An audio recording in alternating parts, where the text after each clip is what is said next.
Very exciting. The Chargers, meanwhile, will have the first option to join them in Inglewood. It's been 20 years. Skip, will football work in L.A. this time? Molly, Stephen A., allow me first to qualify myself here. I worked for the Los Angeles Times back through the mid to late 70s, and I covered many of the Los Angeles Rams games, home and away. They played in those days at the Coliseum, and they're going to go back there for maybe 2 or 3 years until this billion-dollar stadium is built in Inglewood. So I think I have a pretty good feel for how the new old Rams will play back in L.A. Let me say first, Stephen A., I feel very sorry for St. Louis, a city I love. I grew up a St. Louis Cardinals baseball and football fan to a degree. And I will tell you this, I've covered many games in St. Louis when either their football Cardinals or their football Rams were good or great. And those crowds were as rabid and loud as any crowds I ever experienced, especially the dome crowds in the Edward Jones domes for the Rams when they were in their Super Bowl runs. The Rams crowds that I covered through 6 straight division-winning years, which they won the NFC West in those days, were basically sit back, sit on your hands, wait for the first touchdown before you yell kind of crowds. And I think Molly, because she's lived in L.A., can attest to this. L.A. is the entertainment capital of the world. It is Star City. People are jaded and bombarded by stardom everywhere. So as long as the new old Rams develop superstars, 1, 2, they probably need about 3 superstars to really get back on the map, L.A. will continue to be interested. But those crowds that I covered at the Coliseum were pretty sleepy even when the Rams were very good. Now, back in those days, they were pretty boring because Chuck Knox was the coach, and it was called ground chuck, ground and pound, a lot of handoffs, run the ball, play defense, but they won. And yet, in those days, and I'm going to suspect that it's still the same today, Stephen A., L.A. was first a Dodger town, a baseball town. A close second was the Lakers, and a distant third in my day, now this is all the way back in the 70s, a distant third was the Los Angeles Rams, who kept winning the NFC West and would have some success every year in the playoffs. So to me, L.A. was never really a football town. I'm very happy that the number 2 media market in our country has football back after 21 years because common sense tells you that, my God, L.A. deserves to have should have a football team, and now it could wind up with 2 football teams. I don't think it could support 2 football teams the way Jets and Giants get supported in the New York metropolitan area. The Giant fans especially, and you both grew up in that culture, they're so rabid that they will support mediocrity. And your Giants have been pretty mediocre now for the last 5 or 6 years. And my point is, there are 2 strongholds, New York and Washington, where the season ticket base will stay strong no matter what kind of a star-less team you put on the football field. That will not work in L.A. L.A. is probably the most different NFL market in the country in that, boy, you better have 2 or 3 superstars on your team, and you better have at least a chance to compete in the playoffs and win a Super Bowl, or LA's going to finally just shrug, and we all know the weather is pretty to very good just about every day of the year. There is a beach, there are mountains, there's plenty to do. LA did just fine without a team for 21 years, so the interest will be divided. They'll go sideways because after a grace period of about 3 years in the Coliseum now, and probably in year 4, as Molly talked about, this billion-dollar stadium in Inglewood, it'll be like the Disneyland of NFL stadiums in a new entertainment complex in the city of Inglewood. People want to go there. It'll be must-see, 8th wonder of the world. But after a couple of years of that, I think the honeymoon will be over. And then it'll be a matter of, you better have stars, and you better have star power and winning power, or L.A. will basically shrug at pro football. A couple of things I'd like to say before getting to the question specifically. My heart goes out to the city of St. Louis, a city that I consider to be a fantastic sports town, because primarily when I'm watching them, I watch them support their St. Louis Cardinals. And you know, you look at it from that perspective and you say they didn't deserve to lose this team. What I would tell you is that both Stan Kroenke and the city of St. Louis, while pointing the fingers at one another, are both at fault. Stan Kroenke, to me, was incredibly disappointing because, first of all, the teams had 4 winning seasons in 21 years.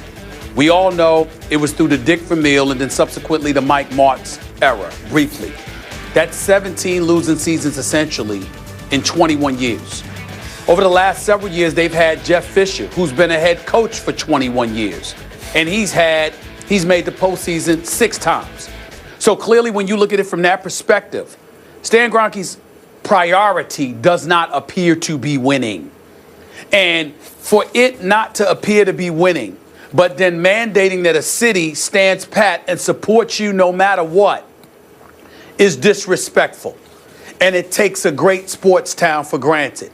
And in that regard, I think he should be ashamed of himself because by and large, for the vast majority of his ownership tenure, he's given the city little to nothing to cheer about. Remember, he was the minority owner when they won the Super Bowl. He wasn't the majority owner then. When it was his baby, he's done close to nothing. Okay? So let's point that out. But I also look at the city of St. Louis. You lost the team in 1988 to Phoenix. You know that you basically have, you're in a no-win situation because of the lease that you had the team under that allowed him to get out of it if the stadium itself wasn't, quote, in the top quarter of facilities in the league. You know that. And not only that, you know that the NFL is going to look at fan support. So even though you were sold out every game up to the year 2006, it wasn't with that level of consistency after 2006. And this past year, there were no sellouts. Now, that may have been because you knew the man was leaving, but at the very least, you could have imitated the behavior of the Cleveland Browns and made sure that if you suspected or knew that the man was going to leave, you could do what you could to show the level of support that you were willing to provide, therefore facilitating the NFL reconsidering giving a team to St. Louis in the very near future, the way they did for the Browns once their Cleveland Browns initially left for Baltimore. I don't know all the details, so anything that I'm erroneous about, I apologize to the city of St. Louis, but based on the things that I've read, that's the impression that's being given. With that all being said, I would defer everybody to the great Bill Plaschke, columnist extraordinaire for the Los Angeles Times, regular contributor to Around the Horn right here on ESPN, who wrote an outstanding column in this morning's LA Times highlighting to Kroenke, be clear, we didn't ask for you to come back. We didn't give you any tax breaks. We didn't cut any deals with you. You wanted us. So guess what you need to do? 3 things. You need to win, you need to entertain, and you need to do both with the requisite level of integrity mandated for us to weather the storm of getting stuck in traffic and all of this other stuff just to come and support your product. Being at the Coliseum ain't why he's going back to Los Angeles. They're going to be in Inglewood. They're going to build an entertainment facility. And I would say to you, Kroenke's biggest tool, Skip, is LA Live. Because let me tell you something. I'm from New York City, and I was always of the mindset, the hell with LA. The hell with the West Coast. I know it's got nice weather, but bump all of that. Good Lord have mercy, have I changed. You can send me to LA anytime. Anytime, okay? And I always want to be in LA Live because everything's right there. You got the hotels, the JW Marriott, the Ritz-Carlton. You got the LA Staples Center right across the street. You got places to eat, the conga room, the party. You got the ESPN facility. I mean, they got everything right there within a 2-block radius. It's beautiful. And if this is what they're going to do in Inglewood, I got news for you. All Kroenke's got to do is put forth a decent, winnable, competitive product. Because the entertainment facilities that are expected to be there, it's a bonanza. And I can't knock the NFL for wanting to be a part of that. Because you connect that with Hollywood, how can you lose? I don't see it. The only way you could lose is if your team stinks. And people are so disgusted with you that they don't want to support your product. That's the only way you could lose, and which is possible because we're talking about Stan Kroenke, who never wins.